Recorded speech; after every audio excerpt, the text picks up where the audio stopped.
Hello everyone, welcome back to our next lecture on periodic classification and trends in periodic table. अब तक हमने बात की है कि कौन सी इलेक्ट्रॉनिक कॉन्फ़िगरेशन होगी, कैसा एलिमेंट का बिहेवियर होगा in different kind of blocks S, P, D and F. कहाँ मेटल्स मिलते हैं, कहाँ नॉन मेटल्स मिलते हैं, राइट. इलेक्ट्रॉनिक कॉन्फ़िगरेशन से हम लोग कैसे आइडेंटिफाई करेंगे कौन सा मेटल या एलिमेंट किस पीरियड या किस ग्रुप में होगा. आज हम शुरू करने जा रहे हैं periodic trends and properties of elements, जिसमें सबसे पहली प्रॉपर्टी रहेगी atomic radius and the ionic radius. तो चलिए इन दोनों के बारे में आज बात करते हैं. तो सबसे पहले हम देखते हैं एटॉमिक रेडियस होता क्या है. Atomic radius is distance from the centre of the nucleus to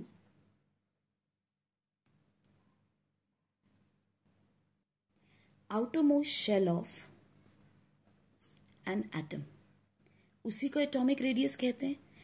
but problem क्या है कि इट इज नॉट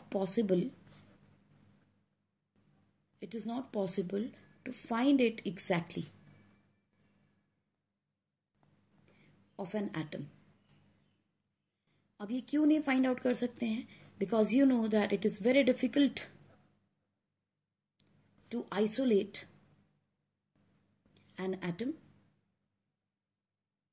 किसी एक एटम को अलग से निकालना बहुत मुश्किल है. दूसरी चीज आपको अच्छे से पता है that size of an atom is very small, इसीलिए उसको अलग से निकालना मुश्किल है.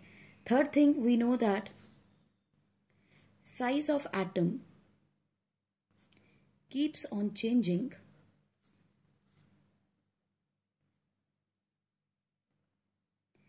from one bonded structure to or state to other.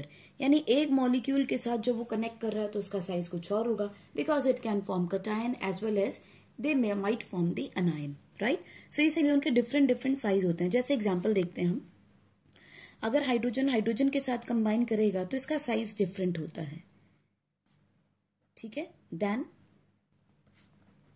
जब हाइड्रोजन क्लोरीन के साथ कंबाइन करेगा. सो हाइड्रोजन का साइज यहाँ पे, हाइड्रोजन का यहाँ साइज, दोनों डिफरेंट साइजेस होंगे. इसीलिए इनको अलग से आइसोलेट करके हम बोले कि इसमें से हाइड्रोजन निकाल लो या इसमें से निकाल लो और उसका आइडेंटिफाई कर लो, वो पॉसिबल नहीं होता. Third thing, we already know that Heisenberg's uncertainty principle tells us कि हम एग्जैक्ट पोजीशन ही नहीं निकाल पाते एक एटम की, एक इलेक्ट्रॉन की. तो जब उसका हम लोग आइडेंटिफाई नहीं कर पा रहे हैं पॉसिबल लोकेशन एक एटम की, तो हम कैसे उसका एटॉमिक रेडियस निकाल पाएंगे? So what should we do? हमें इसके लिए क्या करना होता है? We isolate a system of atoms. ठीक, सिस्टम ऑफ एटम्स का मतलब एटलीस्ट 2 एटम्स.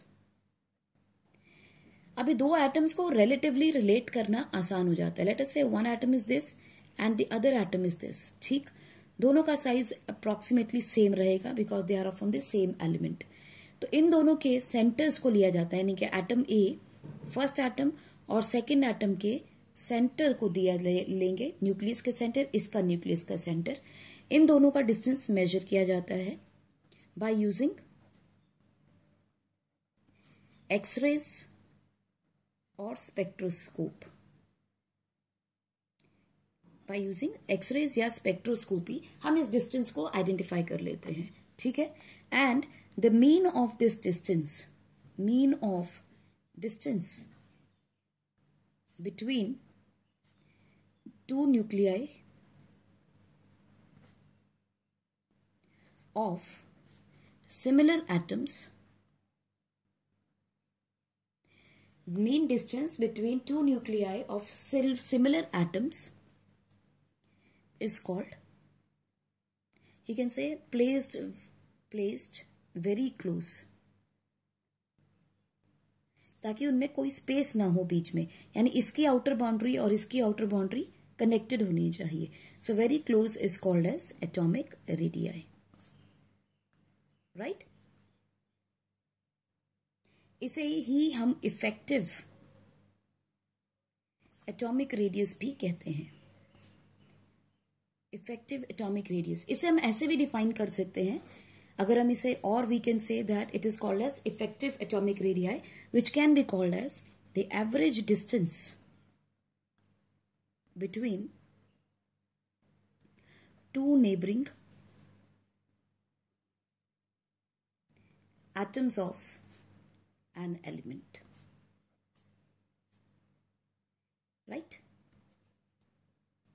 एटॉमिक रेडियाई को हम फर्दर दो टाइप से जान सकते हैं, जिसे हम बोलते हैं, number 1 is metallic and number 2 is covalent radii. Metallic radii is used for the elements जिसके अंदर सिर्फ एक ही तरह के एटम्स होंगे, मेटल्स होते हैं, यानी मेटल्स के अंदर जो एटम्स है उनका रेडियाई निकालना हो तो मेटालिक रेडियाई। कोवेलेंट रेडियाई जब दो एलिमेंट्स एक साथ कंबाइन करके कोवेलेंट बॉन्ड बनाते हैं, right. So this is found in metals, identify करने का तरीका same, and this is in covalent compounds, right. जैसे अगर हम सिंपल सी बात देखते हैं, let us take, we have two elements, two atoms, ठीक है।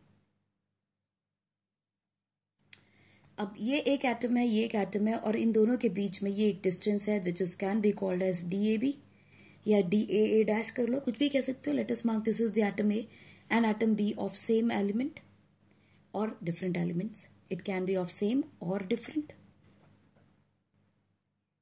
एलिमेंट्स। डिफरेंट एलिमेंट्स होंगे तो कोवेलेंट रेडियाई बन जाएगा। सो टोटल डिस्टेंस क्या होगा, एटॉमिक रेडियाई यानी covalent radii denoted by RC will be equal to DAB upon 2. So this is the half of distance between adjoining atoms. Correct? इसे pause करके आप नोट कर लें। इन अदर वर्ड्स हम ये भी कह सकते हैं, देखो कैसे, एटम्स डिफरेंट होंगे अगर तो क्या होगा, atoms of same element. Same element का मतलब सेम इलेक्ट्रोनेगेटिविटी। अगर सेम इलेक्ट्रोनेगेटिविटी होगी then atomic radii is called as covalent, is called as covalent radii. Covalent bond बनाएंगे because of covalent bond between these atoms is called covalent bond और the covalent radius। कैसे, अभी हमने बात की, अगर हम बात करते हैं लेट अस से एक हाइड्रोजन दूसरे हाइड्रोजन से कंबाइन कर रहा है, तो जब यहाँ कंबाइन करेंगे तो ओवरलैपिंग होगी because there is a shared pair of electrons, this is a shared pair of the electron. So इसीलिए ये जो बॉन्ड बनेगा, जो डिस्टेंस आएगा आपके पास right from the nucleus to this is called as covalent bond और the radius of the covalent bond atom. Covalent radii भी कह सकते हैं, ठीक है। यहां हम ये भी कह सकते हैं that the covalent radii is actually the radius of this A atom and the B atom, that will give you DAB, यानी यहां से यहां का डिस्टेंस। यहां पर RA can be, may be और may not be, may be और may not be equal to RB। जरूरी नहीं कि दोनों सेम होंगे, दोनों डिफरेंट भी हो सकते हैं, ठीक है। इसीलिए इसे हम कोवेलेंट रेडियाई बोल रहे हैं, नॉर्मल एटॉमिक रेडियाई नहीं कहा जाता। सो नंबर 2 पे हम देखते हैं, if electronegativity is different in covalent bond then क्या होगा, लेट अस से आपके पास एक A पार्टिकल ये हो गया, एक B पार्टिकल ये हो गया। अब इन दोनों का रेडियस निकालना हो अगर मुझे एटम का, तो it is not easy to find out, इसीलिए इसे इसका नाम हमने कोवेलेंट रेडियाई बोला है। अब यहां पे देखो, ये A है, ये B है, let we say that A is a cation and B is an anion, ठीक है। So definitely the radius of A will be smaller than the radius of B, ठीक है जी। क्यों? Because the electronegativity of A is less than the electronegativity of B. सो यहाँ पे D A B क्या होगा, यानी कि ये डिस्टेंस यहां से जो डिस्टेंस है, this distance D A B will be equal to R A plus R B, यानी इसका रेडियस और इसका radius, minus this area of common area, minus 0.9 of A and B. Well, what is this? This is the electronegativity. These are the electronegativity of A and B. Right? So simple सा एक error correction किया है हमने. Correction में हमने क्या किया, common area के डिस्टेंस को निकाल दिया है. अगर कॉमन एरिया के डिस्टेंस को निकाल देंगे तो टोटल डिस्टेंस आपको ये मिलेगा. Then you can divide it by 2 to get the radii. तो चलिए एग्जांपल देखते हैं हमारे पास. जैसे हमारे पास है HCl. अगर हम H को देखेंगे तो छोटा एटम बनेगा इसका, क्लोरीन का देखेंगे तो बड़ा एटम बनेगा, क्योंकि इसकी इलेक्ट्रोनेगेटिविटी इज मोर. हमें पता है it is a non metal, it would like to gain an electron. जो गेन करते हैं वो इलेक्ट्रोनेगेटिव होते हैं. हाइड्रोजन बीइंग लेस इलेक्ट्रोनेगेटिव, इसकी इलेक्ट्रोनेगेटिविटी अगर हम देखें will be less than the electronegativity of chlorine, है ना. सो आप सोचिए जरा, यहां पे क्या होगा, इसका रेडियस प्लस इसका radius minus this common area जिसके अंदर इलेक्ट्रोनेगेटिविटी फैक्टर आएगा. आपको इसकी डेरिवेशन नहीं करनी है, just need to understand how this has been derived. आप इसको पॉज करके नोट कर लें. सिमिलरली हम देखते हैं what is the wander wall radii. बच्चों नोबल गैसेस जो होती हैं वो बहुत लेस रिएक्टिव होती हैं, आपस में एक दूसरे का जुड़ी भी नहीं होती हैं. सो ऐसे एटम्स का अगर हमें रेडियस निकालना हो, we can not find it with simple method. So उसके लिए हम यहाँ यूज करते हैं वैंडर वॉल रेडियाई. क्यों? क्योंकि वैंडर वॉल फोर्सेस जो होती हैं उनमें कोई बॉन्ड नहीं होती. These are the atoms without any bond and it is used in neutral molecules. Neutral molecules मतलब like we have helium, neon, argon, krypton, इस तरह के एलिमेंट्स, उन्हें हम न्यूट्रल कहते हैं. They do not attract each other, they do not repel each other, they are neutral, है ना. सो हम क्या देखते हैं कि जैसे आपके पास कोई एक हीलियम एटम आ गया, ठीक है, सिमिलरली दूसरा हीलियम एटम भी आपके आसपास कहीं होगा. ऐसे ही एक और हो सकता है, नजदीक हो सकता है, बिल्कुल रिएक्ट नहीं करते. Sometimes they will come closer. What happens? Let us say ये एक हीलियम एटम है. Suddenly we find that इसके दो इलेक्ट्रॉन्स जो हैं वो एक साथ इस तरफ आ गए. Now what will happen? इस एटम के, let's mark it as ABCD, right? This is my particle A, this is particle B, this is particle C. आप कोई भी पेयर ले सकते हो. What is going to happen?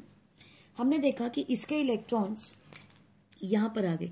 So as a result of the presence of this electron, this helium atom, इसके electron तो repel हो जाएंगे. We will find somewhere over here, let us say, ठीक है, और इसकी वजह से इसके इलेक्ट्रॉन्स इससे दूर हो जाएंगे. Let us say they are coming over here. So now what is happening, यहां पर नेगेटिव करेक्टर ज्यादा है इसके चार्ज में, इसमें पॉजिटिव यहां ज्यादा होगा.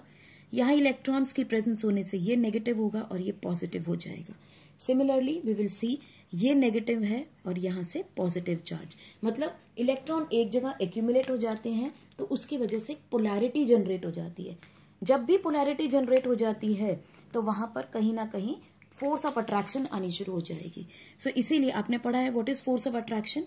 चार्ज पार्टिकल्स होंगे जब दो, तो उनके ऊपर एक फोर्स ऑफ अट्रैक्शन लगती है which is inversely proportional to the square of the radius. ठीक. So now these will combine together for very fraction of time, seconds. ठीक है. So two neutral molecules come closer for a small period of time.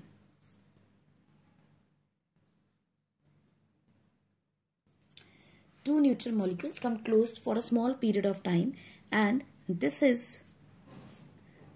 observed by spectroscopy.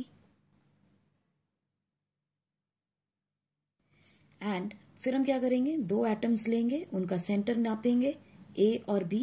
We will say this is DAB और इस DAB का हम लोग mean ले लेंगे. That will give you vendor wall radii. Vendor wall radii, right. आप इसे pause करके नोट कर लीजिए. हमने देखा इन केस ऑफ नोबल गैसेस, जरूरी तो नहीं कि नोबल गैसेस ही न्यूट्रल होती हैं, हमारे पास कुछ और मॉलिक्यूल्स भी हो सकते हैं जो न्यूट्रल हों। जैसे अगर आपके पास मान लीजिए एक हाइड्रोजन का मॉलिक्यूल है, न्यूट्रल है, ऐसे एक और हाइड्रोजन का मॉलिक्यूल है, वो भी न्यूट्रल है, right.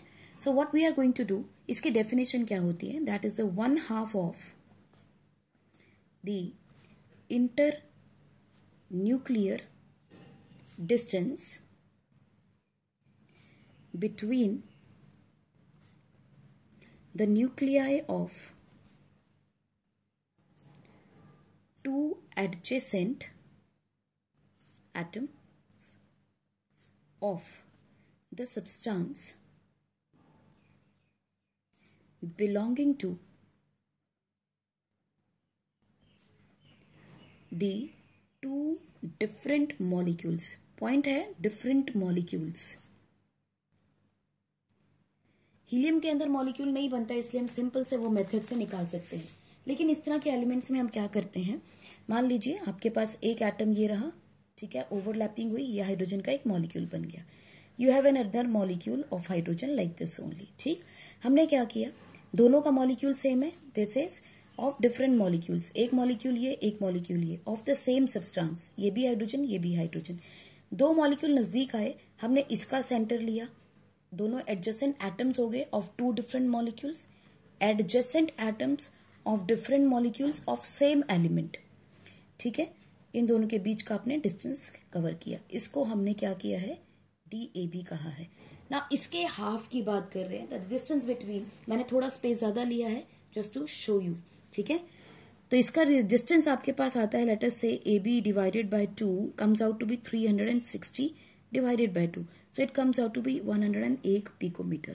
This is usually called as van der Waal force, van der Waal radii, van der Waal radii,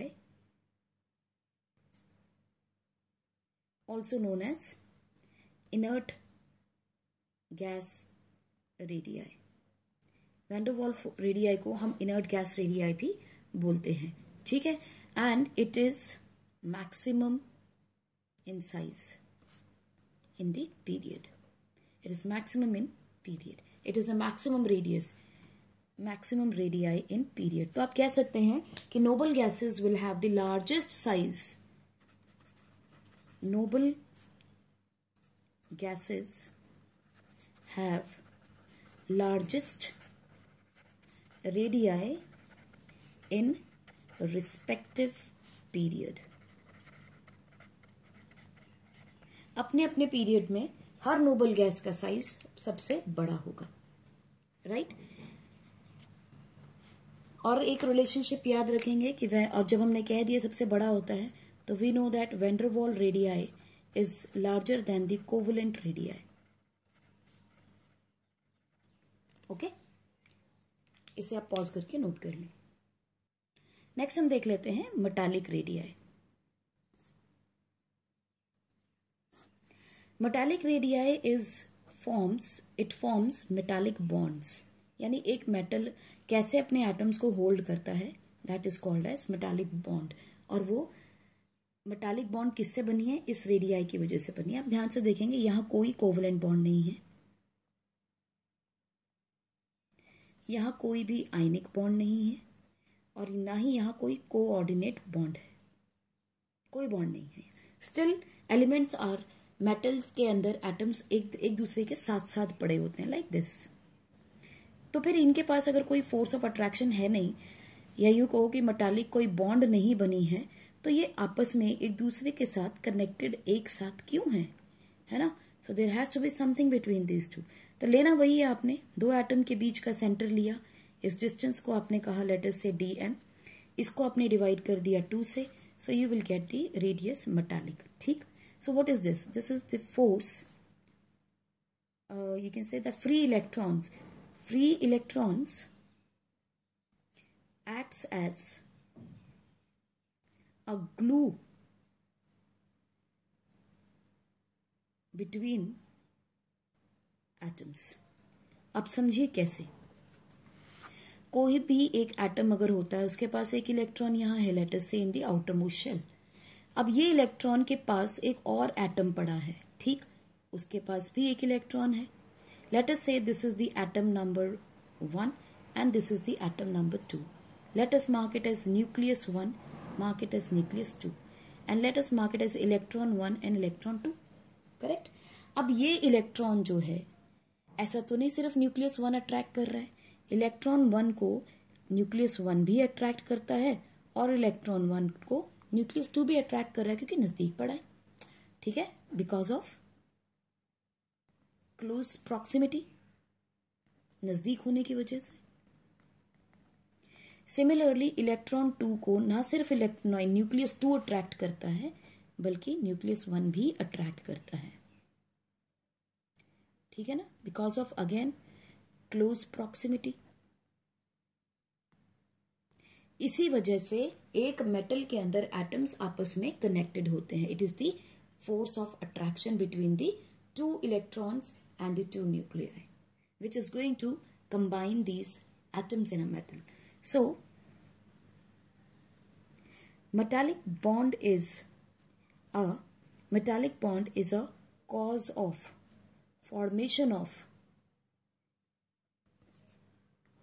a crystal or lattice. ठीक है, कोई भी एटम, कोई भी एलिमेंट, कोई भी आपका मेटल जो है आपस में कैसे कनेक्टेड होते हैं? Because of these metallic bonds. और इन्हीं को यूज करके एटम्स को हम मेटालिक रेडियाई निकाल लेते हैं. ठीक है, सो आप ध्यान रखेंगे कि that van der Waals forces या radius is the largest one, then is the metallic radii and then is the covalent radii. ये आपको ऑर्डर याद रखना है. वैन डर वाल का रेडियस सबसे बड़ा, फिर मेटालिक और फिर कोवेलेंट. कारण इसके अंदर बहुत वीक फोर्स ऑफ अट्रैक्शन है. इसके अंदर बहुत वीक फोर्स ऑफ अट्रैक्शन है. इसके अंदर इलेक्ट्रोस्टैटिक फोर्स ऑफ अट्रैक्शन है, लेकिन यहाँ पे केमिकल बॉन्ड बनता है. ठीक है, इसीलिए ये रेडियस सबसे छोटा हो जाता है because is the strongest bond. Strongest force of attraction भी कह सकते हो. आप इसे पॉज करके नोट कर लो. अभी आयनिक रेडिया क्या है? Obviously radius of an ion. Radius of an ion is called as ionic radius. अभी आपके पास आयन कितनी तरह के होते हैं? 2 तरह के हैं. Either you can lose an electron to form a cation और you can gain an electron to form an ion. So यहां क्या है? Loss of electron. This is the gain of electron. Correct. जैसे हम एग्जाम्पल लेते हैं, sodium का ion है, मैग्नीशियम का है, एल्यूमिनियम का है, कैल्शियम हो गया आपका, हाइड्रोजन प्लस हो गया. अनायन कौन कौन से हो सकते हैं? For example chloride ion, hydride ion, nitride ion, fluoride ion. These are all the anions, यानी गेन ऑफ इलेक्ट्रॉन. तो जब भी गेन ऑफ इलेक्ट्रॉन होता है तो नंबर ऑफ प्रोटॉन कम रह जाते हैं, इलेक्ट्रॉन बढ़ जाते हैं. So we take negative charge. जब भी लॉस ऑफ इलेक्ट्रॉन होता है तो नंबर ऑफ प्रोटॉन इंक्रीज हो जाते हैं, इसीलिए पॉजिटिवली चार्ज हो जाएगा. ठीक. आयनिक रेडियाई को कैलकुलेट करने का तरीका क्या है? It can be calculated by measuring distance between a cation and anion in ionic crystals. ठीक. और आपको हमेशा एक चीज पे बात ध्यान रखनी है कि size of कटाइन is smaller than the size of अनायन. ठीक. नंबर 1. नंबर 2, अगर आपके पास बहुत सारे कटायंस आ जाएं एक साथ तब क्या करेंगे? उसके लिए हम देखेंगे एक स्पीशी कहलाती है that is called as isoelectronic species. लेकिन उससे पहले एक एग्जांपल देखते हैं. Let us take the example of the same period. हम ले लेते हैं, we have let us say lithium and we have fluorine. Now lithium is going to lose 1 electron. Atomic number 3 होता है. आफ्टर लूजिंग इलेक्ट्रॉन कितना रह जाएगा इसके पास? 2 इलेक्ट्रॉन रह जाएंगे. अभी कितने इलेक्ट्रॉन्स थे? 3 इलेक्ट्रॉन से अब 2 रह गए हैं. सो जब 2 रह गए तो कॉन्फ़िगरेशन क्या होती है लिथियम की? We write its configuration as 1s2 2s1. After losing 2s1 electron, shells कितनी रहेगी? ओनली 1s2, यानी कॉन्फ़िगरेशन किसके बराबर हो गई? That is going to be like helium. ठीक, सो जब एक शेल चली गई तो इसका मतलब साइज जो है वो छोटा हो जाएगा। लिथियम आयन का size is smaller than lithium, lithium से छोटा हो गया। अभी फ्लोरीन में देखिए, फ्लोरीन क्या कर रहा है? एक इलेक्ट्रॉन गेन करके ये बनाएगा फ्लोरीन 1 नेगेटिव, है ना। फ्लोरीन का atomic number 9, total number of electrons 9। अभी उसने एक गेन कर लिया तो टोटल नंबर ऑफ इलेक्ट्रॉन्स कितने हो गए? 10। This is the atomic number which is not going to change, that is the number of protons. एक इलेक्ट्रॉन गेन कर लिया। जब इसने एक इलेक्ट्रॉन गेन किया तो fluorine negative is going to be like neon which is atomic number 10 with Z equal to 10 and number of the electron equal to 10. एक electron extra आ गया। Now because of this extra electron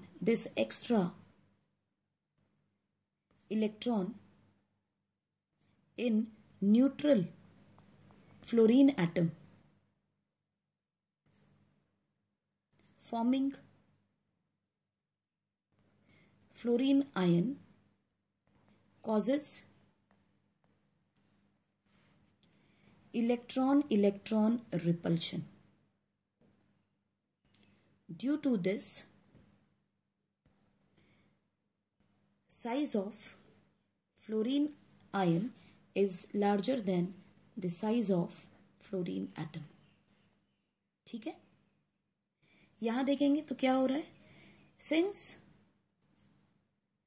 size of shell या number of shells कह सकते हैं, since number of shells reduces, so net nuclear force increases and outermost electrons are strongly attracted by nucleus.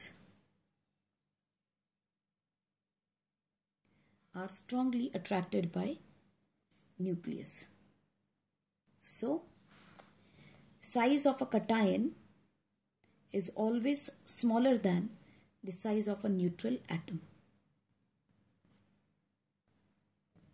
Right? आप इसे pause करके note कर लें। जब हम एक आयन का क्रिस्टल बनाते हैं बच्चों, तो वहां एटम्स में ओवरलैपिंग नहीं होती, they just lie side by side, क्योंकि एक ने लूज किया और एक ने गेन किया होता है। ठीक है, सो एक एटम का आयन का न्यूक्लियस ए हो गया, एक का न्यूक्लियस बी हो गया। So what we are saying, let us say this is the sodium ion and let us say this is the chloride ion. ठीक है, अब हमने क्या करना है? What is this distance A B called as? This A B is effective distance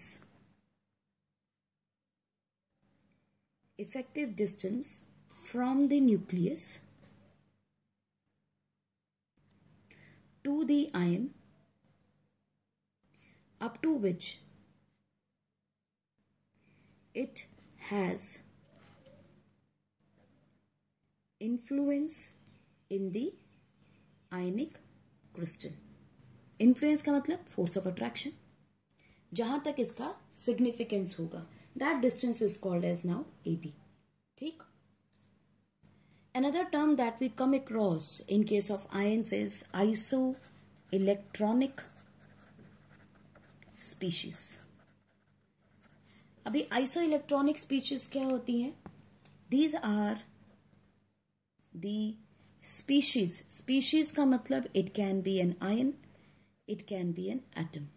ion मतलब it can be a cation, it can be an anion, और it can be a neutral atom, कुछ भी हो सकता है। ठीक है, any species are the species that contain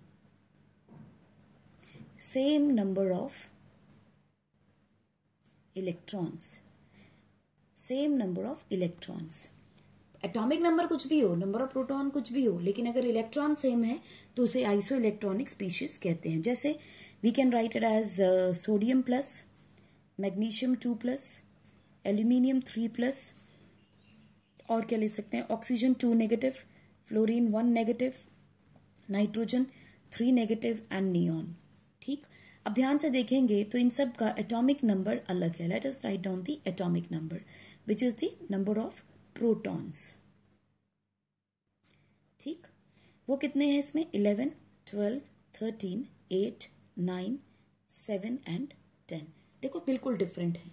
लेकिन अब इसमें जरा इलेक्ट्रॉन्स ढूंढते हैं कितने। ये तो नंबर ऑफ प्रोटॉन्स हैं, नंबर ऑफ इलेक्ट्रॉन्स कितने हैं? सोडियम ने 1 इलेक्ट्रॉन लूज किया है तो it is 10।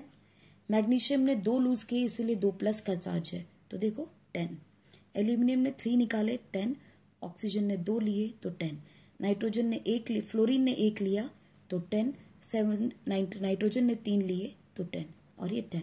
Look at it, सब में 1 से ऐसे इलेक्ट्रॉन्स हैं। ठीक है, ध्यान से देखेंगे तो 11 और 10 में डिफरेंस कितना है? 1 का। क्या ज्यादा है? प्रोटॉन्स, इसीलिए +1। यहाँ 2 का डिफरेंस है, प्रोटॉन ज्यादा है तो 2+। एल्यूमिनियम में 3 का डिफरेंस है, 3+, राइट। ऑक्सीजन ने देखो 2 इलेक्ट्रॉन ज्यादा है, नेगेटिव चार्ज स्पीशीज ज्यादा है तो 2 electrons, 2 negative charge, right. These are called as iso electronic species, यानी कि वो स्पीशीज जिनके अंदर सेम नंबर ऑफ इलेक्ट्रॉन्स हो।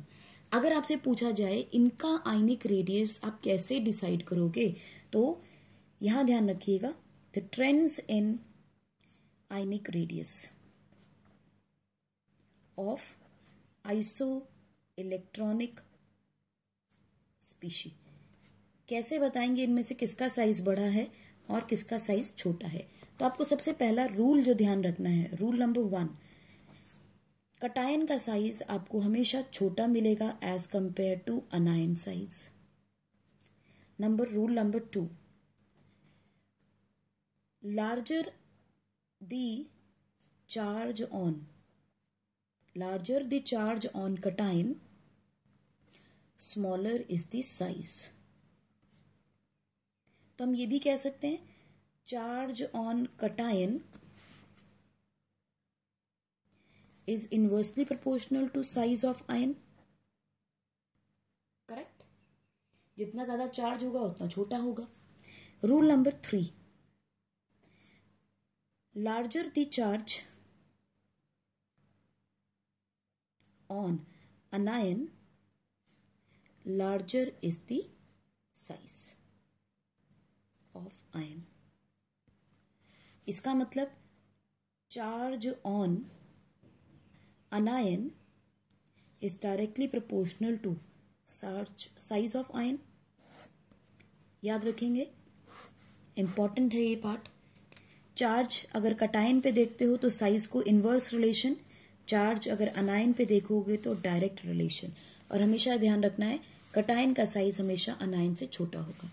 इन 3 रूल्स को ध्यान में रखते हुए आइए जरा एक क्वेश्चन देखते हैं आपकी एनसीईआरटी से।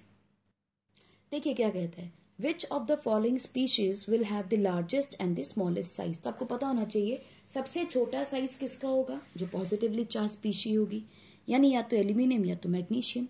और सबसे बड़ा साइज इसमें किसका होगा, न्यूट्रल स्पीशी का, क्योंकि अनायन तो है नहीं, करेक्ट। अब हमने ये देखना है कि इन दोनों में से साइज किसका छोटा होगा। तो आप देखो एल्यूमिनियम पे साइन है +3 का, मैग्नीशियम पे साइन है +2 का। तो कटायन के लिए हमने क्या कहा था, जिसका जितना ज्यादा चार्ज उसका उतना छोटा साइज। तो इसका मतलब एल्यूमिनियम का साइज सबसे छोटा होना चाहिए, उसके बाद मैग्नीशियम का साइन, उसके बाद हमें पता होना चाहिए मैग्नीशियम और एल्यूमिनियम में से किसका साइज छोटा होगा और किसका साइज बड़ा होगा। तो मैग्नीशियम का साइज सबसे बड़ा होगा। ठीक है बच्चों। सो अगर आपको ये पूछा जाए कि मैग्नीशियम 2+ एंड एल्यूमिनियम 3+ में से साइज किसका बड़ा होगा, लार्जर साइज, तो आप लिखेंगे obviously aluminium 3+ is larger then magnesium 2+। इस तरह के क्वेश्चंस बहुत सारे पूछे जाते हैं, तो प्लीज इसका ध्यान रखिएगा। ठीक है, एग्जाम्पल जो आपकी हमने अभी देखी उसको एक बार समझते हैं बात को। उसने बोला आपके पास है मैग्नीशियम 2+, एल्यूमिनियम और एल्यूमिनियम 3+। अगर हम एटॉमिक नंबर देखें तो सबका सेम होगा, इसका 12, इसका 13, यानी नंबर ऑफ प्रोटॉन्स की अगर मैं बात करूं तो ये रहेंगे। अगर नंबर ऑफ इलेक्ट्रॉन्स की बात करें तो मैग्नीशियम में इलेक्ट्रॉन्स 12 रहेंगे, मैग्नीशियम ने 2 इलेक्ट्रॉन्स लूज किए हैं तो 10 आ जाएगा, ये एज इट इज रहेगा। और इसका देखो कितना आ जाएगा, 10, राइट। अब हमने ध्यान से देखा कि भाई इसके अंदर भी 10 है, इसमें 10 है, आइसो इलेक्ट्रॉनिक स्पीशी हो गया, and the charge is more on aluminium than on magnesium, so aluminium का साइज जो है वो छोटा होगा। ये तो हमें समझ में आ गया, राइट। अब हमने देखना है इनमें से साइज किसका बड़ा होगा। बच्चों ध्यान रखिएगा, जब हम पीरियड में मूव करते हैं, मैग्नीशियम और एल्यूमिनियम एक ही पीरियड में आ रहे हैं, 12 के बाद एटॉमिक नंबर 13। जब हम पीरियड में मूव कर रहे हैं तो nuclear force of attraction increase करती है। जब nuclear force of attraction increase करती है तो उसका साइज जो है वो छोटा होना लगता है। इसीलिए एल्यूमिनियम का साइज छोटा हो जाएगा और मैग्नीशियम का बड़ा हो जाएगा। सो इन दोनों में हम देखते हैं that atomic number 12 is smaller than the atomic number 13 and across period atomic size decreases due to increase in net nuclear effect। ये हमने क्लास 10 में भी देखा है। सो मैग्नीशियम का साइज एल्यूमिनियम से बड़ा होगा। So the smallest one will be aluminium 3+ and the larger one will be magnesium, right? आप इसको पॉज करके नोट कर लें। तो चलिए जरा देखते हैं एटॉमिक रेडियाई का ट्रेंड क्या है पीरियोडिक टेबल में। बच्चों एक चीज का ध्यान रखिएगा, जनरल ट्रेंड क्या है, across period atomic radii decreases. कारण because net nuclear effect increases. ठीक, क्योंकि हम इलेक्ट्रॉन्स जो हैं वो फिल कर रहे हैं सेम पीरियड के अंदर, यानी सेम शेल के अंदर। As a result number of proton keep on increasing, mass उसका बढ़ता चला जाता है और लास्ट आउटरमोस्ट इलेक्ट्रॉन को वो पुल कर सकता है, अपनी तरफ अट्रैक्ट कर सकता है। General trend says down the group atomic radii increases. ठीक है, because net nuclear effect decreases and number of shells increases gradually. ठीक, तो इसे हम समझ सकते हैं this is across the period and this is down the group. So this is period and group is vertical columns. ठीक, यहां क्या हो रहा है, number of protons increases, nuclear charge increases, force of attraction increases, so atomic radii decreases। ध्यान से सुनिएगा, number of protons increases, nuclear charge increase करता है, force of attraction बढ़ जाती है, तो atomic radius कम हो जाता है। ठीक, down the group, yes, number of protons increases। ठीक, न्यूक्लियर चार्ज भी इंक्रीज करता है but net nuclear effect decreases. Force of attraction for outer most electron decreases, so atomic radius increases. जब आप एग्जाम में इसको लिखेंगे you will write the whole statement and the, आप शॉर्ट फॉर्म्स यूज नहीं करना, उसको कंप्लीट लिखिएगा। ठीक है, so this is a general trend in case of atomic radii. Let us look at the group number, period number 2। period number 2 में elements क्या हैं, first lithium, beryllium, boron, carbon, nitrogen, oxygen, fluorine and neon. So what is the expected trend? Expected trend according to this rule says that it should be lithium का size सबसे बड़ा, फिर beryllium, boron, फिर carbon, nitrogen, oxygen and fluorine. Correct, यही trend expect करते हैं हम,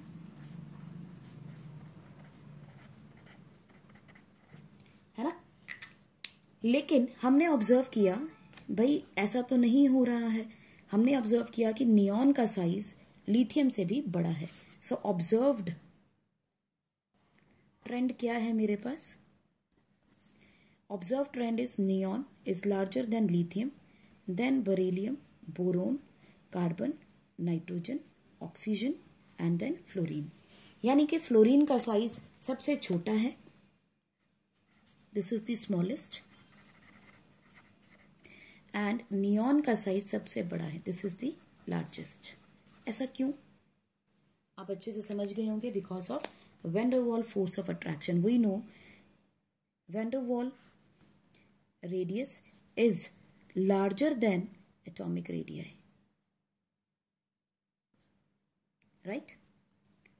कारण because van der Waal force of attraction is weakest. ठीक, इसीलिए हमें हमेशा ट्रेंड में नाइट्रोजन, आपके हैलोजन का साइज, हैलोजन में नोबल गैसेस का साइज सबसे बड़ा मिलता है. Similarly if you look at period number 3, तो आप देखेंगे sodium, magnesium, aluminium, silicon, sulphur, chlorine and last में क्या है, कुछ something is missing. 11, 12, 13, 14, 15th phosphorus is missing, so let us write phosphorus, sulfur, chlorine, and then you have argon, right? So this is the expected trend कि ये होना चाहिए, लेकिन होता क्या है, ये आर्गन जो है it comes in the forward, right? और the trend is seen like this.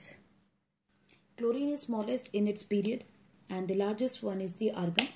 अगर एग्जाम में आपसे सिर्फ और सिर्फ इनके बारे में पूछ लिया जाए तो आप कहेंगे सोडियम का साइज सबसे बड़ा, क्लोरीन का साइज सबसे छोटा, क्योंकि आर्गन को इन्होंने इंक्लूड नहीं किया है.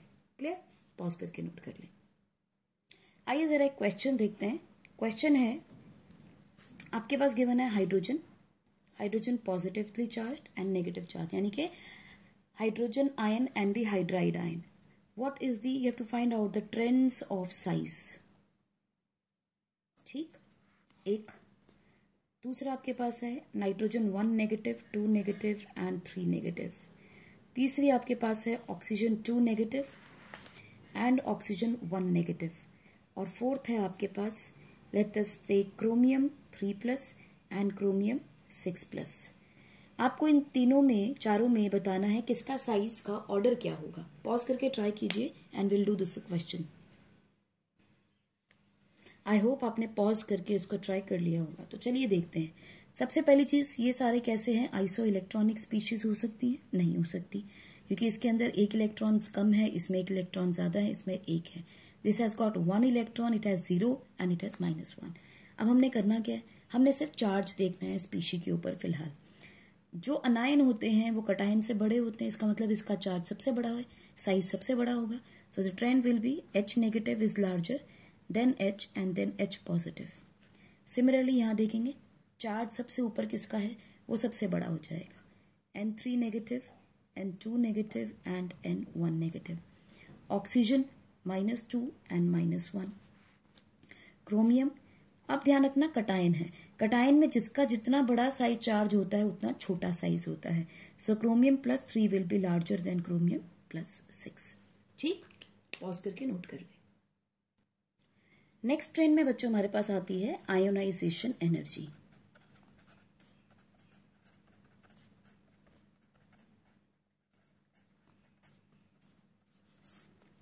आयोनाइजेशन एनर्जी क्या होती है आप सभी अच्छे से जानते हैं. Amount of the energy required to ionize the electron from the outer most shell. Amount of energy required to ionize the electron from outermost shell. यानी एक इलेक्ट्रॉन को एटम से बाहर निकालना है, उसके लिए जो एनर्जी चाहिए उसे हम बोलते हैं ionization energy. Also we can say that amount of energy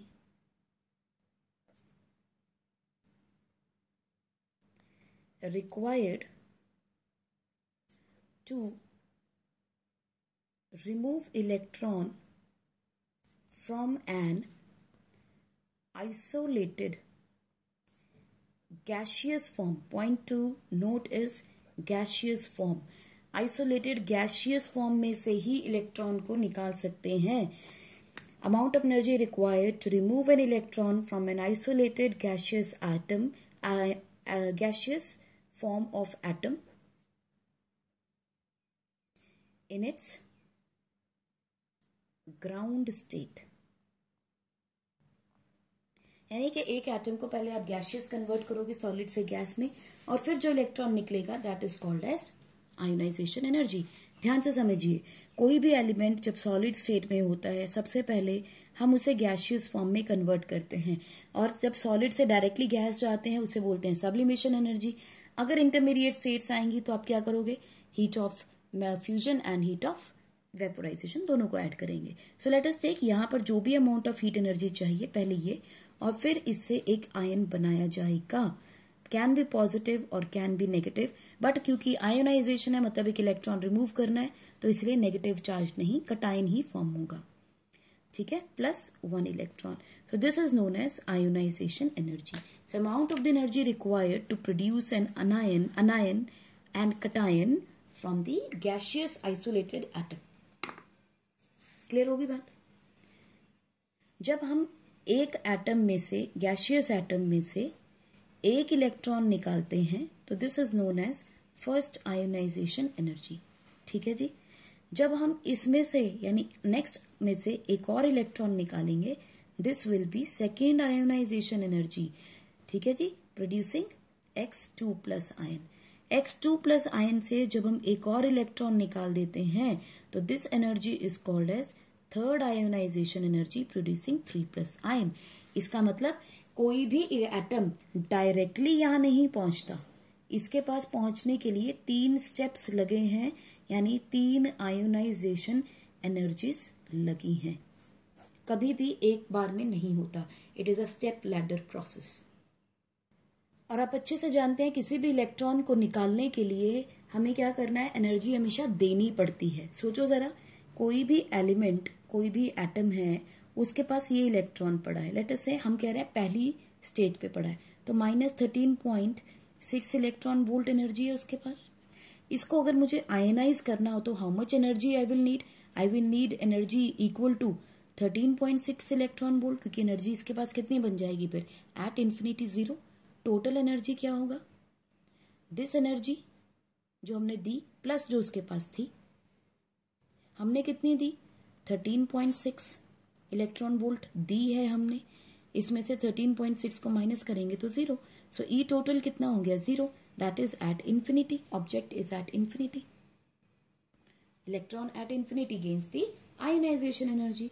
so ये इसका मतलब हमने जो एनर्जी देनी है that energy is given, energy is always given to the electron, so is always positive. Therefore, we can say delta H यानी change in the heat energy, इसको लिख सकते हैं आप change in heat energy is always positive, क्योंकि हमने दिया है ना, we have increased it। तो इसे हम लोग ऐसे भी डिनोट करते हैं कि अगर कोई भी गैसियस पार्टिकल है, आयन है, ठीक है, लेट अस से इसके ऊपर, चलो इसको न्यूट्रल रखते हैं अभी क्योंकि फर्स्ट आयोनाइजेशन एनर्जी की बात कर रहे हैं। फर्स्ट आयोनाइजेशन एनर्जी में आपने डेल्टा एच गिवन है तो आपने पॉजिटिव चार्ज गैसियस पार्टिकल बनाया है, this is known as delta H ionization energy 1, ठीक है। और आप ध्यान से देखेंगे जैसे जैसे हम इलेक्ट्रॉन्स को निकालते रहते हैं nuclear force of attraction increase करता है, डिक्रीज नहीं करता, since after losing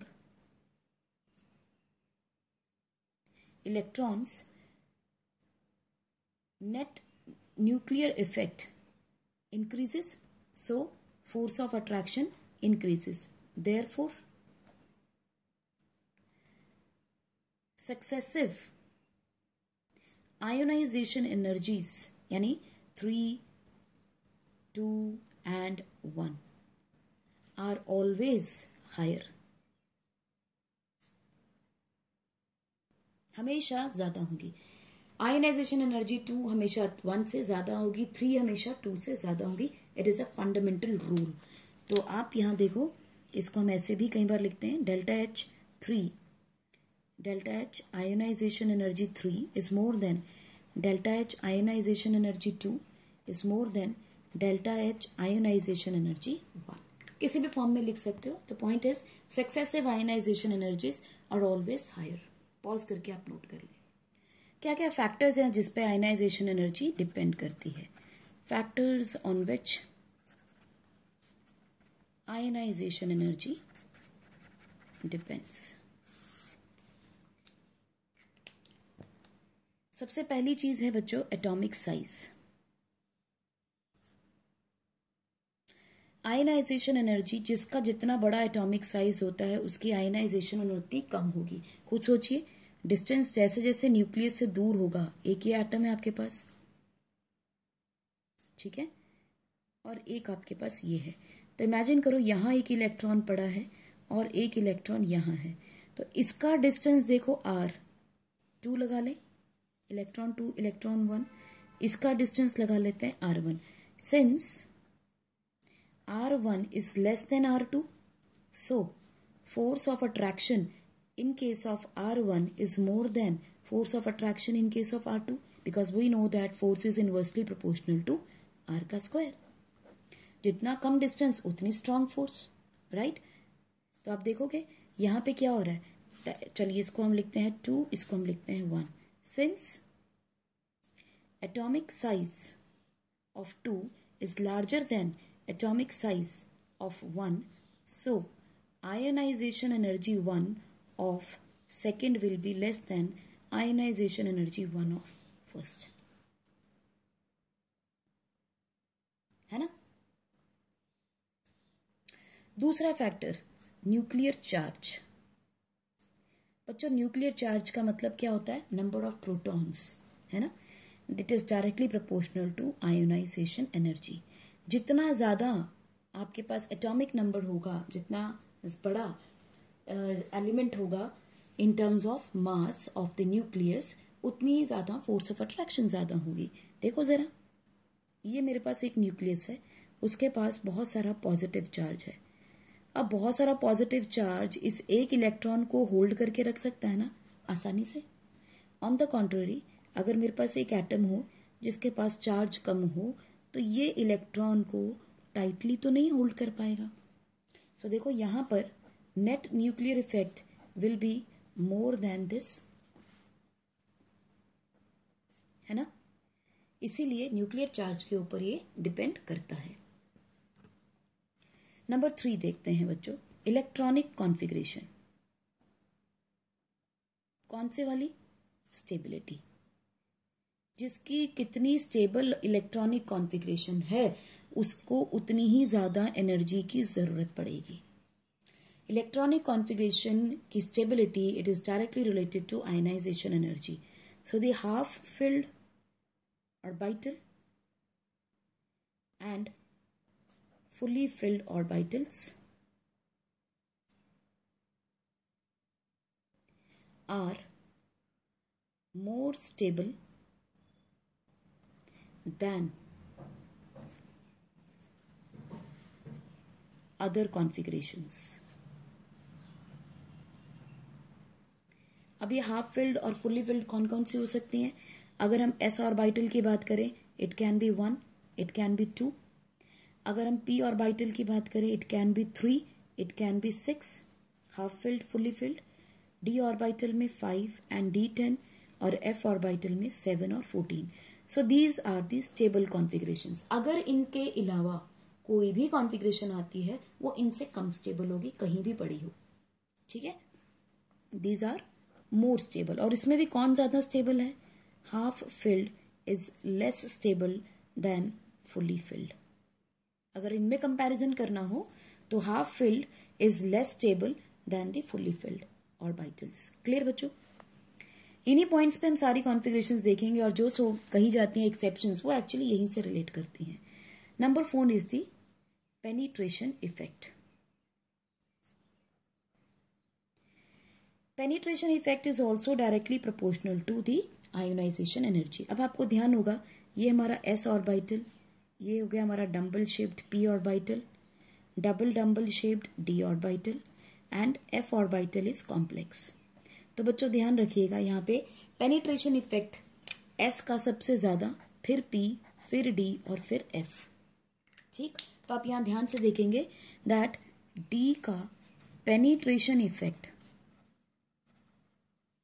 is less than the penetration effect of P orbital, है ना।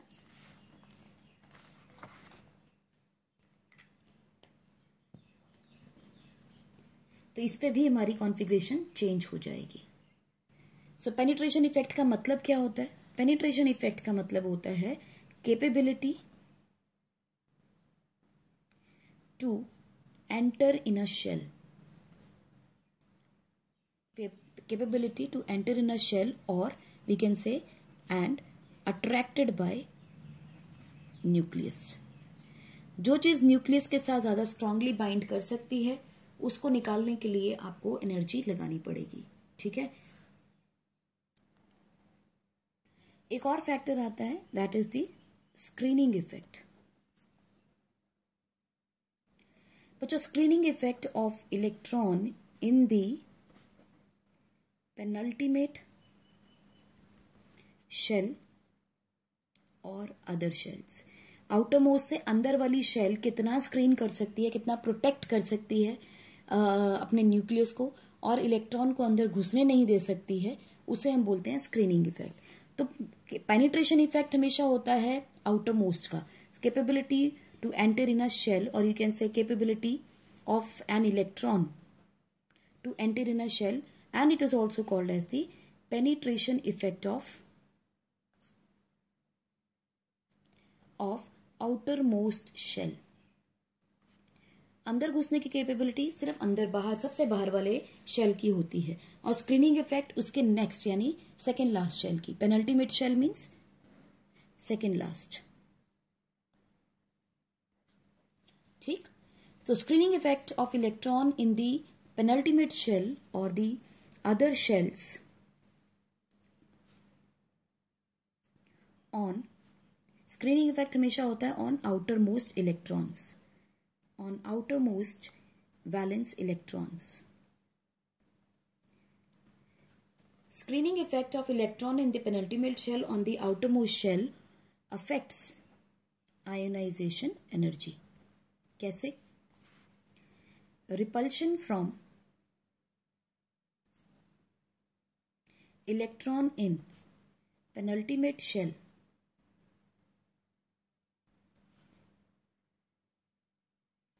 reduces net nuclear effect, so ionization energy decreases।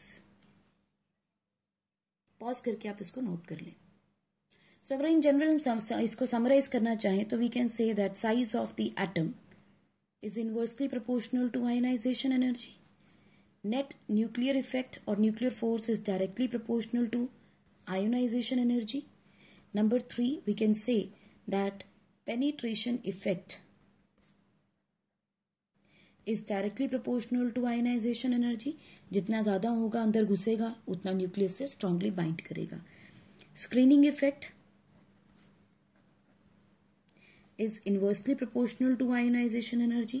जितना स्ट्रॉन्ग स्क्रीनिंग इफेक्ट होगा उतनी ही कम आपके पास आयोनाइजेशन एनर्जी रिक्वायर्ड होगी। And the last you can say that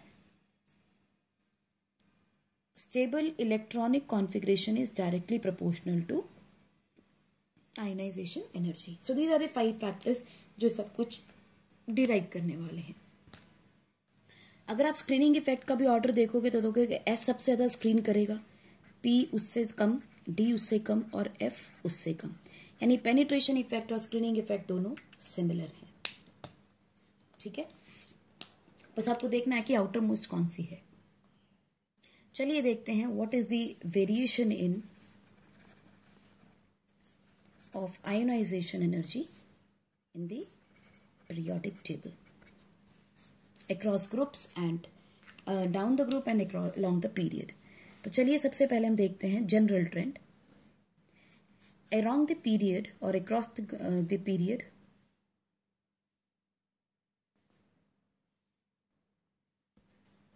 nuclear charge increase करता है, एटॉमिक साइज डिक्रीज कर रहा है। तो हमने क्या कहा था, जितना बड़ा एटॉमिक साइज होगा उतनी कम आयोनाइजेशन एनर्जी।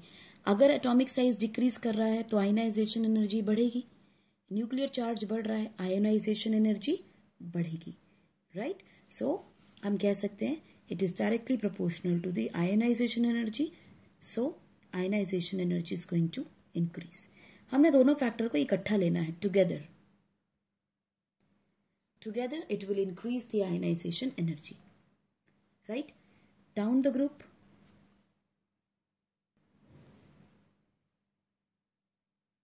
हम देखते हैं एटॉमिक साइज इंक्रीज करता है.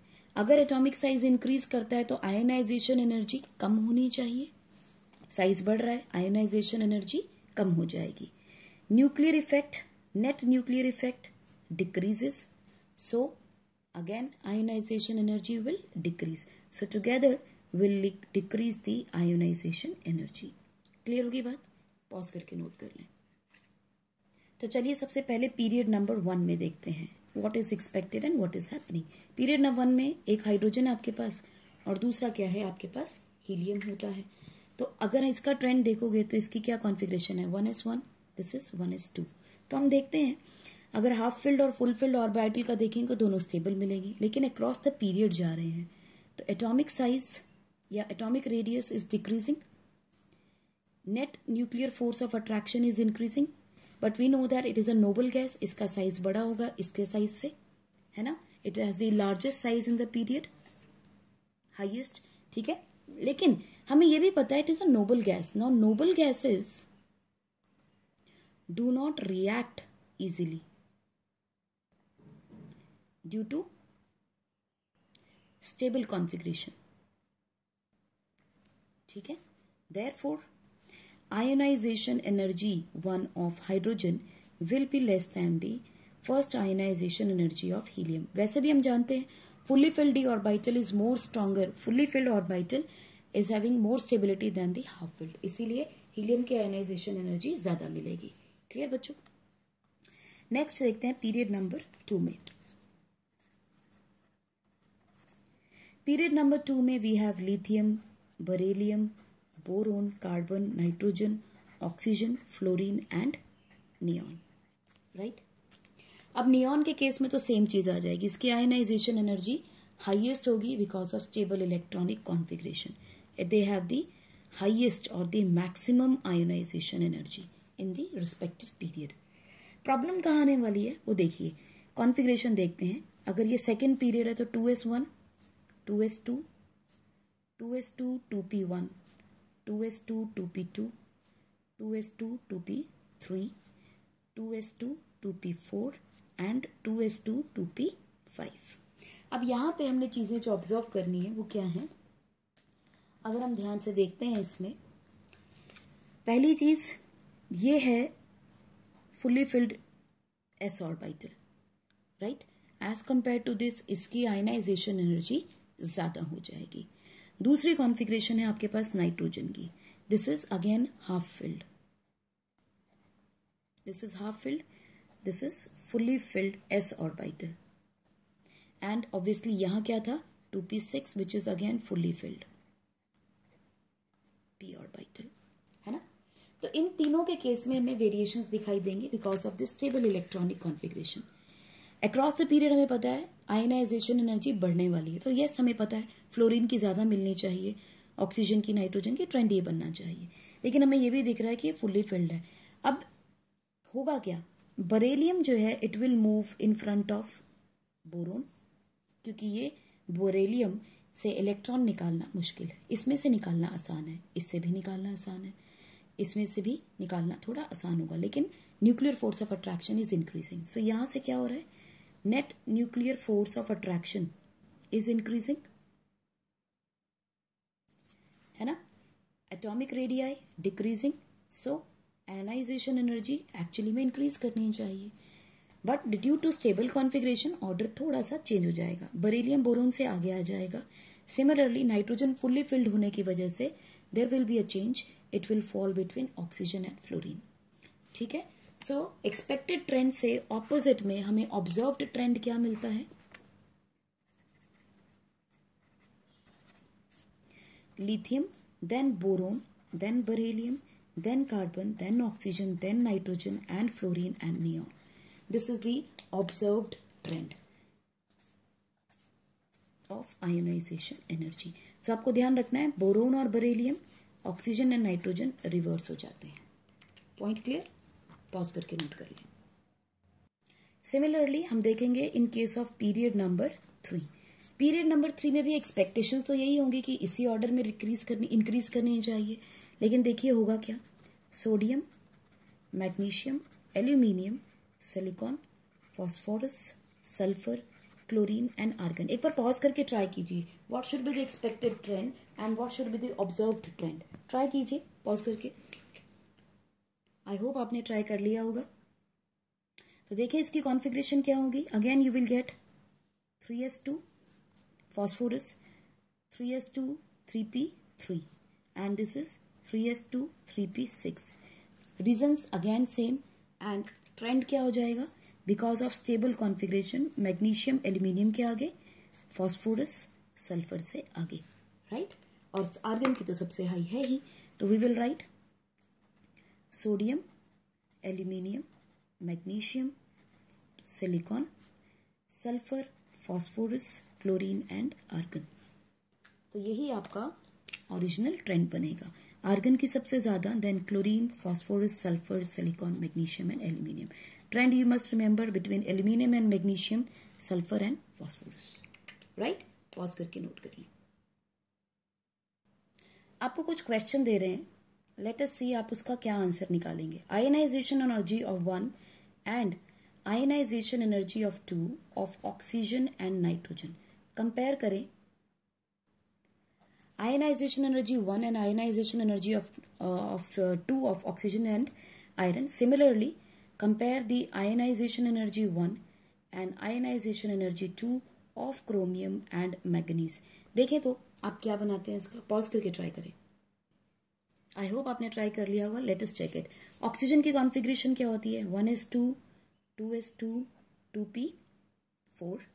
Nitrogen 1s2 2s2 2p3। तो हम देख रहे हैं कि ये 2p3 की कॉन्फ़िगरेशन जो आ रही है, it is a stable half filled configuration, right. So अगर मुझे n से n प्लस बनाना है by losing 1 electron, the ionization energy 1।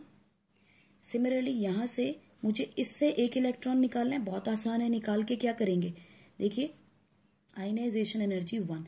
अब इसकी कॉन्फ़िगरेशन क्या हो जाएगी, 1s2 2s2 2p3 और इसकी configuration 1s2 2s2 2p2, right. हम देख रहे हैं कि हमने स्टेबल से निकालना था। Therefore the first ionization energy 1 of nitrogen will be more than first ionization energy of oxygen, correct. अब देखो क्या होगा, अब ये स्टेबल कॉन्फ़िगरेशन बन गया, तो क्या होगा, अगर ये स्टेबल कॉन्फ़िगरेशन है तो अब इसमें से एक इलेक्ट्रॉन लूज करना पड़ेगा मुझे। If I want to lose an electron तो ये रहेगी ionisation energy 2 to produce O2+, और यहां से एक इलेक्ट्रॉन लूज करना हो तो this is the ionization energy 2 to produce N2+, right. अब ध्यान से अगर हम देखें तो किसकी स्टेबल कॉन्फ़िगरेशन थी, हाफ फिल्ड कॉन्फ़िगरेशन है, which is a stable configuration. Therefore, ionization energy 2 of oxygen will be more than the ionization energy of nitrogen because of the stable electronic configuration. Clear? Chromium और manganese का आप लोग try कीजिएगा, we'll discuss later on. Similar pattern से ही उसको आपको solve करना है। चलिए हमने अक्रॉस पीरियड देखा, डाउन द ग्रुप भी देखते हैं क्या चेंजेस आ सकते हैं डाउन द ग्रुप। बच्चों ग्रुप नंबर 1 और ग्रुप नंबर 2 में कोई ज्यादा चेंजेस हमें नहीं मिलते क्योंकि वहां पर एस ब्लॉक के ही एलिमेंट्स हैं, लेकिन चेंजेस हमें मिलते हैं ग्रुप नंबर 13 में, सिमिलरली इन ग्रुप नंबर 14। सो हम पहले ग्रुप नंबर 13 को देखते हैं, फिर हम देखेंगे ग्रुप 14 को। सो ग्रुप 13 के एलिमेंट हैं boron, aluminium, gallium, indium and thallium, ठीक, with the symbol Tl। Boron carbon, silicon, germanium, tin and lead, right. ये तीन दो ग्रुप आपको देखने हैं जिनमें हमने समझना है कि क्या ऑर्डर्स हो सकते हैं। अगर हम ऑर्डर जनरल एक्सपेक्टेड ट्रेंड देखें तो व्हाट इज एक्सपेक्टेड, यही लिख लेते हैं। एक्सपेक्टेड ट्रेंड क्या होगा, down the group ionization energy decreases. So expected trend होना चाहिए boron, aluminium, gallium, indium and thallium. Expected is ये डिक्रीज होनी चाहिए, यानी कि बोरोन की सबसे ज्यादा, then aluminium and this. Similarly carbon की सबसे ज्यादा, सिलिकॉन, देन जर्मेनियम, टिन और लेड. ये एक्सपेक्टेड ट्रेंड है हमारा. What is observed trend? Observe trend में बड़ा इंटरेस्टिंग फैक्टर हमें मिलता है बच्चों. ऑब्जर्व ट्रेंड में मिलती है हमें बोरोन, उसके बाद थेलियम, उसके बाद गैलियम, उसके बाद एल्यूमिनियम और लास्ट में हमें मिलता है इंडियम. करेक्ट. और अगर कार्बन की फैमिली में देखें तो ऑब्जर्व्ड ट्रेंड इज कार्बन का सबसे ज्यादा, then silicon, germanium, then lead and then tin. ये ऑर्डर हमें मिलता है. अब प्रॉब्लम क्या है, ये चेंज क्यों हुआ? यहां देखो कोई चेंज नहीं, कार्बन, सिलिकॉन, जर्मेनियम तक कोई प्रॉब्लम नहीं, लेकिन लेड और टिन में रिवर्स हो गया ऑर्डर. यहां देखिए बोरोन ठीक है, कोई दिक्कत नहीं है. टेलीरियम देखो थेलियम उठा के ऊपर आ गया, उसके बाद gallium, aluminium and then indium. बड़ा ऑर्डर चेंज है. What is the order?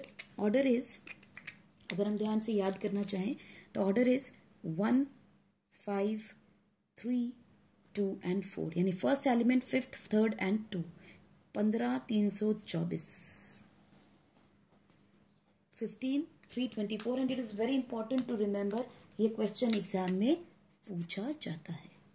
ठीक है, कि किस ऑर्डर में ये होंगे. अब पॉइंट है ऐसा हुआ क्यों, ये ऑब्जर्व्ड ऑर्डर क्यों मिला? बच्चों यहां पे दो फैक्टर्स आए. एक फैक्टर आया कि देखो ध्यान से, ये है it belongs to, boron belongs to period number 2, aluminium belongs to period number 3, gallium to 4, indium to 5 and thallium to 6th period. अब सेकेंड थर्ड पीरियड में हुआ क्या है, प्रॉब्लम क्या आई है बच्चों? थर्ड पीरियड के अंदर एल्यूमिनियम जब आया, ठीक है, तो हमारे पास क्या आए थे, वेकेंट डी ऑर्बिटल. यहां पर डी ऑर्बिटल खाली थे, क्योंकि जब हमारे पास प्रिंसिपल क्वांटम नंबर अगर 3 आ जाए तो एजिमुथल क्वांटम नंबर 0, 1, 2 आ जाता है, यानी एस, पी एंड डी. लेकिन थर्ड पीरियड में एलिमेंट्स होते कितने हैं, सिर्फ कितने होते हैं, 10. यानी 2 यहाँ के और 6 यहाँ के, 8 ही एलिमेंट्स होते हैं, 8 होते हैं. हाँ, क्योंकि ये डी ऑर्बिटल एम्प्टी होता है, खाली रह जाता है. ये इंपॉर्टेंट फैक्टर है यहाँ. Because of this empty D orbital, आपको पता है डी ऑर्बिटल का स्क्रीनिंग इफेक्ट पुअर होता है. डी ऑर्बिटल का स्क्रीनिंग इफेक्ट पी ऑर्बिटल से वीक होता है, इज वीक. और पी ऑर्बिटल का पेनिट्रेशन इफेक्ट कैसा होता है, ज्यादा होता है, स्ट्रांग होता है. तो पी अंदर घुस सकता है, डी रोक नहीं पाया. एज अ रिजल्ट जो एल्यूमिनियम के जो आपके व्हाट डू यू से एलिमेंट्स, उसके आउटरमोस्ट इलेक्ट्रॉन है वो टाइटली बाउंड हो जाते हैं. तो जब उसमें से इलेक्ट्रॉन निकालना होगा तो बहुत ज्यादा एफर्ट लगेगा. So due to this outermost electron is tightly bound to nucleus. और अगर ये टाइटली बाउंड होगा सो आयोनाइजेशन एनर्जी बढ़ जाएगी. Because we know net nuclear effect अगर ज्यादा हो तो आयोनाइजेशन एनर्जी ज्यादा होती है, इसीलिए एल्यूमिनियम नीचे चला जाता है. ठीक, पॉज करके उसको नोट कर लें, फिर आगे बताएंगे. क्योंकि थर्ड पीरियड में अब हमने भरे ही नहीं इलेक्ट्रॉन, है ना. जब हमने भरे ही नहीं तो वो खाली रह गए. लेकिन फोर्थ पीरियड में क्या हुआ, फोर्थ पीरियड के अंदर डी ऑर्बिटल आया, इलेक्ट्रॉन्स भरे भी गए. उन्हीं की तो रिपल्शन देखनी है, शेल से मुझे क्या लेना. डी ऑर्बिटल में जो इलेक्ट्रॉन है वो उसको रिपेल करना चाहिए, वो रिपेल नहीं कर पाए. एज अ रिजल्ट गैलियम का साइज एल्यूमिनियम से छोटा हो जाता है. जब गैलियम का साइज एल्यूमिनियम से छोटा हो जाता है तो न्यूक्लियर फोर्स ऑफ अट्रैक्शन बढ़ जाती है एंड आयनाइजेशन एनर्जी बढ़ने लगती है. सो जो एक्सपेक्टेड ट्रेंड था वो ये था कि एल्यूमिनियम की आयनाइजेशन एनर्जी ज्यादा होनी चाहिए थी गैलियम से, लेकिन है किसकी, गैलियम की ज्यादा है एल्यूमिनियम से. Look at it. ठीक है, उसका रीजन यही है that in gallium outermost electron is tightly bound to the nucleus, so the ionization energy increases. Similarly, let us look at between indium and thelium. बच्चों इंडियम बिलोंग करता है 5th period को और थेलियम बिलोंग करता है 6th period को, right.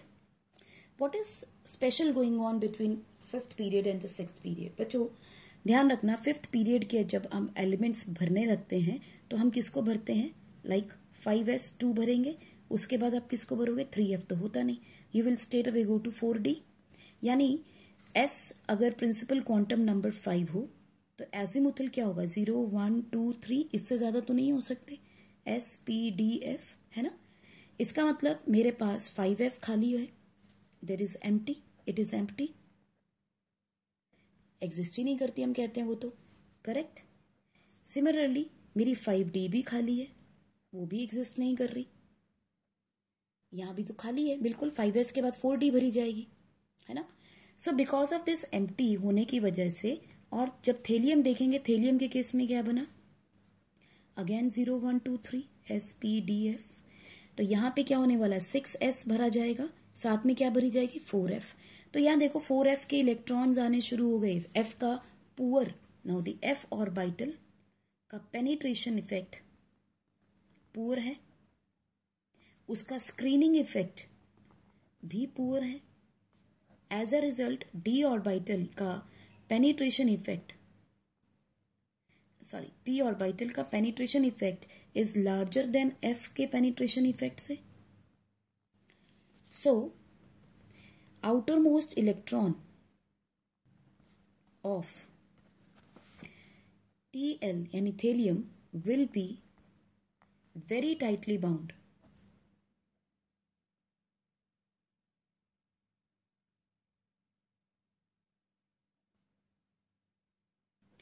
to nucleus such that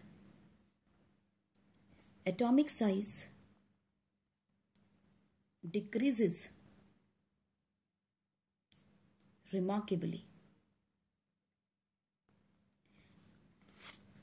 अगर atomic size decrease हो रहा है and the nuclear effect increases to a large extent, so अगर रेडियस, एटॉमिक रेडियस कम हो गया, रिड्यूस कर गया, नेट न्यूक्लियर इफेक्ट बढ़ गया, तो हमें पता है it is directly proportional to ionization energy now, so ionization energy बढ़ जाएगी, ठीक। देयरफॉर Tl की आयोनाइजेशन एनर्जी इंडियम से बहुत ज्यादा हो जाती है, hence we find the order boron, boron के बाद Tl, this is the atomic radii, atomic radii कम हो जाएगा, आयोनाइजेशन एनर्जी, बोरोन की आयोनाइजेशन एनर्जी सबसे ज्यादा क्योंकि न्यूक्लियस के पास है, Tl because of lanthanoid contraction.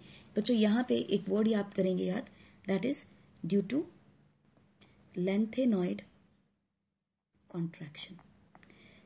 जैसे ही लेंथेनियम आयन इलेक्ट्रॉन्स भरने शुरू हो जाते हैं, वहां पर सडन कॉन्ट्रैक्शन होती है because of poor penetration, poor shielding effect of और screening effect of F orbital, because of poor shielding effect और screening effect of F orbital, ठीक है। So the trend becomes boron, then tellurium, then gallium, then aluminium, then indium, ठीक। और इसको identify करना बहुत आसान है, बुक्स में इसका एक डायग्राम मिलेगा आपको, ये ट्रेंड मिलता है आपको, this is boron, thallium, aluminium, gallium and indium, so in the form of a W, such that indium का सबसे नीचे, एल्यूमिनियम थोड़ा ऊपर, then gallium, then tellurium is, thallium is below boron, ठीक है। So this is the ionization energy and the atomic number trend. Pause करके इसको note कर लें।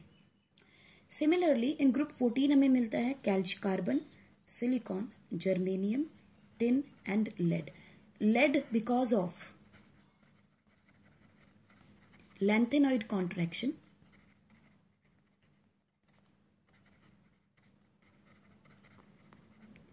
it moves above silicon। तो trend, this is the expected trend, लेकिन observed trend कौन सा है? कार्बन, उसके बाद सिलिकॉन, उसके बाद germanium, then lead and then tin. तो आपको यहाँ लेड और टिन का रिवर्स ऑर्डर याद रखना है। ड्यू टू लेंथेनाइट कॉन्ट्रैक्शन इसका साइज छोटा हो जाता है, नेट न्यूक्लियर इफेक्ट बढ़ जाता है। किसका? लेड का। ठीक है, ऑफ लेड। पॉज करके नोट कर लीजिए। तो इसमें हम कह सकते हैं 1 2 3 5 एंड 4। सिर्फ 5 4 में रिवर्स हो रहा है, उसमें सारे ही हो रहे थे। This was 1 5 3 2 and 4। आयनाइजेशन से रिलेटेड इसका मेटालिक नॉन मेटालिक कैरेक्टर होता है, आपको अच्छे से पता है। Tendency to loose